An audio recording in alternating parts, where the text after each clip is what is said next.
हुंडाबळी घेणारे हगवणे कुटुंब गजाआड झाली आहेत। फरार सासरा आणि दीराला देखील पोलिसांनी अटक केली। सासरा राजेंद्र हगवणे आणि दीर सुशील हगवणेला पोलिसांनी अटक केली आहे। दोघांनाही दुपारी 2 वाजता कोर्टामध्ये हजर केलं जाणार आहे। 7 दिवसांनी फरार सासरा आणि दीर अटकेमध्ये आलाय। हुंडाबळी घेणाऱ्या हगवणे कुटुंबाला पोलीस केलंय। फरार सासरा आणि दीराला देखील अटक झाली आहे। सासरा राजेंद्र हगवणे आणि दीर सुशील हगवणेला अटक करण्यात आली। वरिष्ठांच्या मार्गदर्शनाखाली 6 पथके ही तैनात करण्यात आली होती।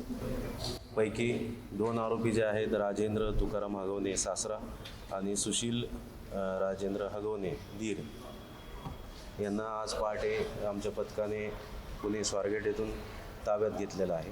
त्यांना अटक करण्यात आलेली आहे। त्यांना माननीय न्यायालयापुढे आता PCR साठी पेश करण्यात येणार आहे। वैष्णवी हगवणेचा शवविच्छेदन अहवाल हा समोर आलाय। वैष्णवीचा मृत्यू गळफास घेतल्यानं उघड झालंय। वैष्णवीच्या संपूर्ण शरीरावरती जखमा आहेत हे अहवालामध्ये समोर आले। जखमा झाल्यानंही मृत्यू असू शकतो असंही अहवालामध्ये नमूद करण्यात आले। वैष्णवीच्या संपूर्ण शरीरावरती जखमा आहेत असं अहवालामध्ये समोर आले। शवविच्छेदन अहवाल समोर आलेला आहे। जखमा झाल्यानंही मृत्यू असू शकतो असंही अहवालामध्ये नमूद करण्यात आलेलं आहे। वैष्णवीने गळफास घेऊन आत्महत्या केली आहे आणि दरम्यान शवविच्छेदन अहवालामध्ये तिच्या शरीरावरती जखमा आहेत। वैष्णवीचा शवविच्छेदन अहवाल हा आता समोर आलेला आहे। तिने आत्महत्या केली आहे।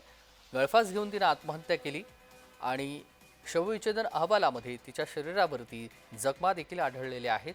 वैष्णवी हगवणेचा शवविच्छेदन अहवाल समोर आलेला आहे। त्यामुळे या मारझोडीमुळे अमानुष छळ केल्यामुळे देखील तिचा मृत्यू होऊ शकतो अशी शक्यता या अहवालामधून व्यक्त करण्यात आलेली आहे। वैष्णवीच्या संपूर्ण शरीरावरती जखमा आहेत। शवविच्छेदन अहवाल हा समोर आलेला आहे आणि जखमा झाल्यानंही मृत्यू असू शकतो अशी शक्यता देखील वर्तवण्यात आलेली आहे।